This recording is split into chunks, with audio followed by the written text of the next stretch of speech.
はい、こんにちは、レイトです。今回の動画ですね、WPL ジャパンの動画になります。こちらの、かっこいいですね、これ。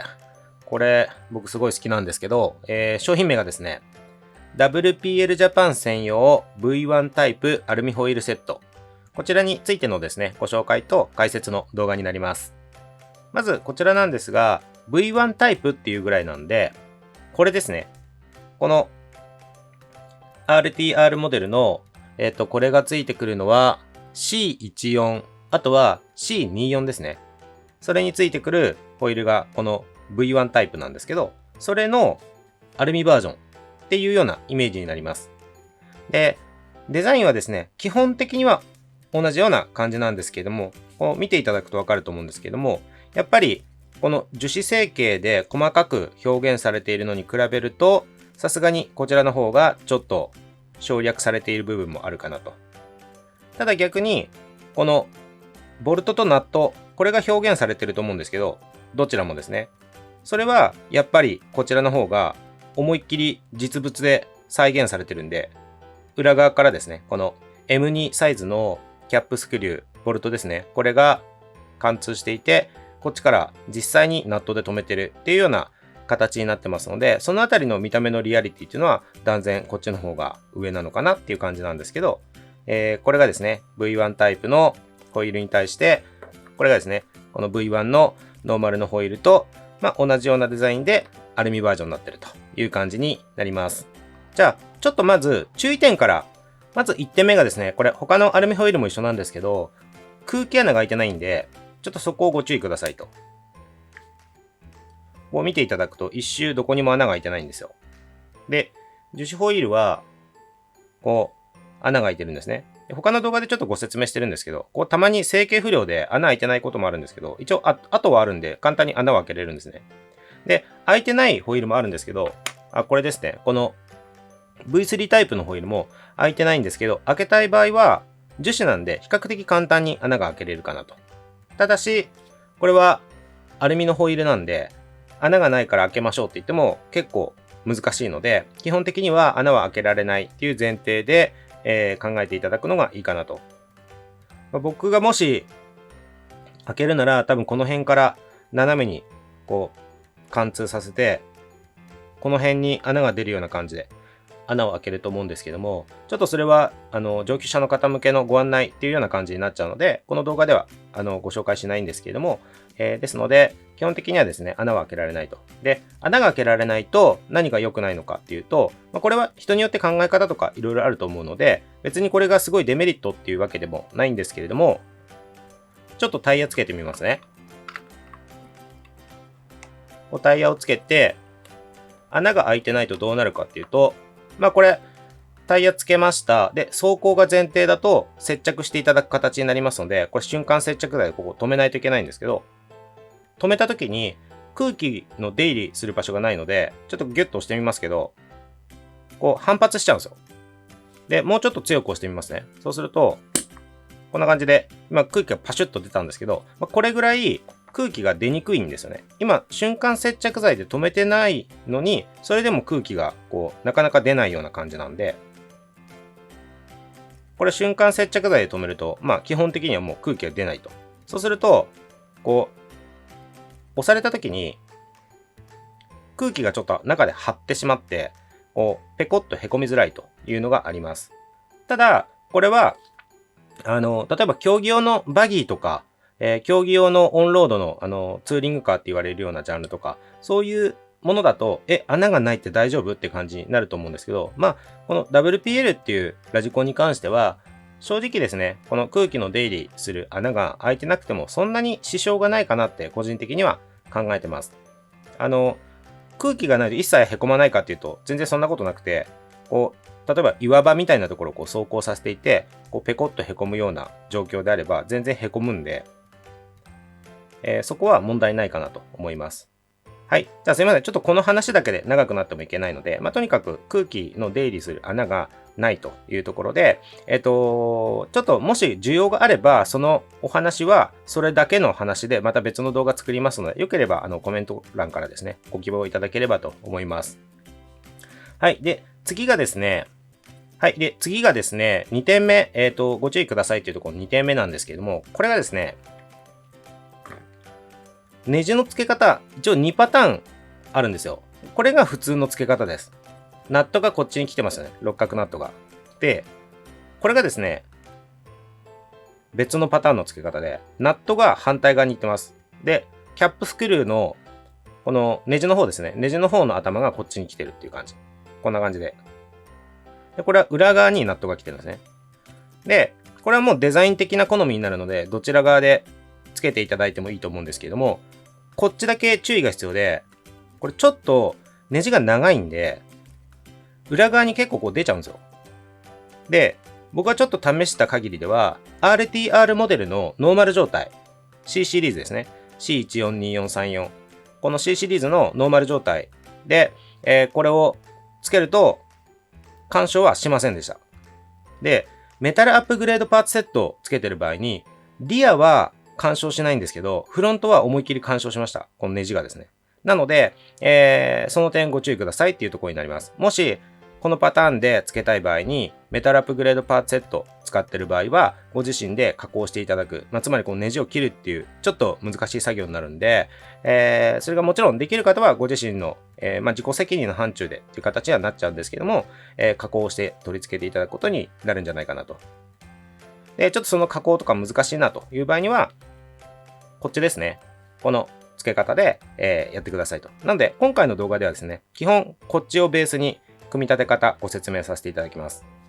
はい。で、あともう一個これ、注意事項というか、あらかじめご了承くださいというポイントなんですけれども、結構ですね、この商品、正直、傷が多めです。ちょっと、輸入商品のちょっと宿命とも言えるんですけれども、これはですね、正直、弊社の方でちょっとどうしようもない部分だったので、もうあらかじめ、お伝えさせていただくしかないかなという部分です。でもちろん商品ページにも記載はさせていただいてるんですけれども、これも今実際にこう見ていただくと結構傷ありません？このリムのところ特に。でこれは、走らせるのが前提であれば、個人的には僕もそんなに問題ないかなとは思うんですけども、もちろん気にされる方は気になる部分だとは思いますので、この商品に関しては特に結構傷が目立つなっていうのがありますので、その辺気になる方はですね、ちょっとご購入はお控えいただいた方がいいんじゃないかなっていうのが正直なところです。特に走らせるんじゃなくて、もう綺麗に作って飾っておきたいんだよみたいな場合にはちょっとやっぱり嫌かもしれないんで、その場合にはちょっとこの商品はやめといた方がいいかもしれないです。はい。では、あとはですね、注意事項は以上なんですけれども、今度逆にメリットをご紹介させていただきたいんですけど、この V1 もですね、V3 タイプのアルミホイールもそうなんですけど、これもですね、ホイールウェイトが付けられます。こんな感じで。サイズが互換になってるので、こんな感じで付けられますので、これは非常に大きいメリットかなと思います。はい。では続いてですね、この組み立ててないやつがあるので、これを使って実際に組み立ての方をしていきながら解説させていただきたいと思います。で、まず付属しているネジ類がですね、こういう長いのが6本、あとナットが6本。もうこれはここに取り付けるやつですよね。で、それ以外にですね、一応このホイールセットには、ホイール1本に対して、このスクリュービスと普通のビスが両方ついてるんで、RTR で純正の状態ですね。足回りがプラスチックの状態でも付けられます。使えるネジがついてますし、あとはメタルアップグレードパーツセットを使っている場合でも使えるネジが、ついてます。ただこれもともと交換するんで、これを正直使わなくても、もともとそれぞれ例えばこの車だったらここにもうネジついてますし、この車だったらここにネジがついてるんで、そんなに気になるポイントじゃないかなとは思うんですけども、一応ホイール自体の取り付けネジも両タイプが付属してます。はい。では、このネジとナットですね。これ6個、これを付けていくんですけども、ホイール自体は一体成形全部1個でできてますので、何かガシャッとくっつけるっていうのはないんで、もうここにネジとナットを単純に付けていくだけですね。なんだったら、つけなくても、走行に支障はないんですけどね。走行に支障はないんですけど、もちろん、これつけた方がかっこいいんで、じゃあちょっとつけていきますね。で、これが、こちら側が六角ハブに取り付ける側ですよね。ホイールの裏側。で、こちら側が表側になるので、裏側からこのキャップスクリュービスっていうんですけど、これをですね、このネジをこう一個一個つけていくだけです。ちょっとまず1個つけるんですけど、裏から刺します。で、1.5 のヘックス六角レンチですね。を使うんですけど、1.5 の六角で、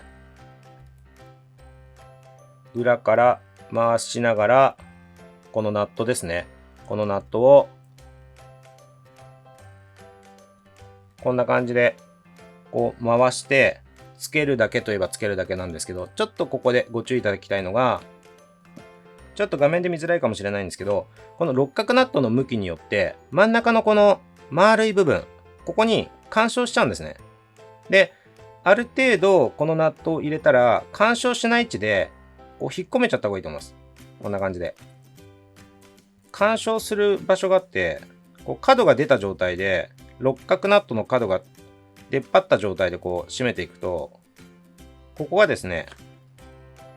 ぶつかっちゃうんですよ。これちょっと、実際組み立てるときに実物で確認していただくとわかると思うんですけども、ちょっとそこだけ注意していただきながら、しっかり収まるようにしつつ、この六角を締めていくと。そうすると、こんな感じですね。で、もちろん、走行中に緩んでしまって、取れちゃって、なくなっちゃったっていうことがないように、ある程度、こう、ぐっときつめに締めておいていただくのがいいんじゃないかなと思います。場合によってはですね、ここ、空回りしちゃうことがあると思うんで、今これ、その六角ナットが、この真ん中の丸い造形のところにぶつかって、こっちから締めるだけで、ここが引っかかるんで、だいたい締めれると思うんですけど、たまにこれ回っちゃう時があるんで、そういう場合は、ちょっとやりにくいかもしれないですけど、こういうペンチで、こちら側ですね、こう押さえながら、裏側からこう締めるという作業になるかなと思います。で、もう、これの繰り返しですよね。あとは、この、今1本つけましたけど、この作業を繰り返して6本全部つけるという形になります。これは比較的簡単な、ちょっと面倒なんですけど、これ4本やらなきゃいけないんで、ちょっと面倒なんですけど、作業自体はですね、そんなに難しくないと思いますので、これを頑張って4本分全部入れると。そうすると、こんな感じで完成しますっていう形になります。でもちろんこれ反対側でやりたい人は反対側でやればいいと。で、最初にお伝えさせていただいた通りで注意点としては、その反対でやる場合ですね。この場合ですね。この場合は裏側がすごく出っ張るんで干渉する可能性があるんで気をつけてくださいと。なので1本通してみて気になる場合はですね、こう試してみるのがいいと思います。組み立てる前に。車体につける前に。はい。では、組み立て自体は、そんなに難しくないので、以上となりますが、あとはですね、ちょっとタイヤを取り付けてみたところの様子と、トレッドの変化の確認までしていきたいと思います。じゃあ、これですね。まずタイヤをつけると、どんな感じになるかっていうので、こんな感じです。めちゃくちゃかっこいいですよね、やっぱり。実際にアルミで作られてるアルミホイルってやっぱり本当に独特の質感っていうか、当たり前ですけどね、本物のアルミなんで、すごいかっこいいですよね。一応こんな感じになります。じゃあこれをですね、実際に、どうしようかな。これ今ノーマル状態の C14 ですので、これともう一個 C14 ノーマルがあるんで、それぞれ、このアルミと V1 にしましょうか。V1 のホイールをつけて、この横幅ですね、こう変わるかどうかっていうのは見ておきたいなと思います。はい、これで今ですね、これ、リアだけ両側ですね、両側に V1 タイプのアルミの方のホイールをつけました。それにしてもかっこいいですね、これ。で、こっちがリアだけですけど、比較のためなんで、リアだけですけど、V1 タイプの普通の樹脂のホイールに、V1 タイヤですね。なので違いはホイールだけっていう状態で、後ろ側のリアのトレッド幅。これを比べてみます。こっちぴったりにしますね。こっち側を。で、こっち比べると、ちょっとアルミホイルの方が幅が広がってます。一応計測してみますか。そうですね、5、6ミリ。5、6ミリなんで、片が2、3ミリって感じですね。6ミリぐらい。6ミリぐらい増えてるんで、片側3ミリ、オフセットですね。3ミリ変化がある。外に出るっていう感じですね。で、もともと、他の動画でもお伝えしてたと思うんですけど、この V1 のノーマルのホイールって、他の V3 とか V4 の、要はもう他のノーマルのホイールですね。に比べて、これだけがちょっとトレッド狭いんで、横幅が狭いんで、一応 V3 とも比べておきましょうか。ちょっとこれだけリアを V3 ホイールに変えます。はい、リアですね。リアを V3 に変えて、ちょっと同じように比べてみますね。多分一緒になるっぽいですね、これだと。そうですね、今、左側がこんな感じ。で、右側が、こんな感じなんで、ずれちゃった。すいません。これで今、左もぴったり合ってて、右もぴったり合ってるっていう感じなんで、もし、今お手持ち、今履かせてるホイールが、このノーマルの V3 ホイール。この場合に、この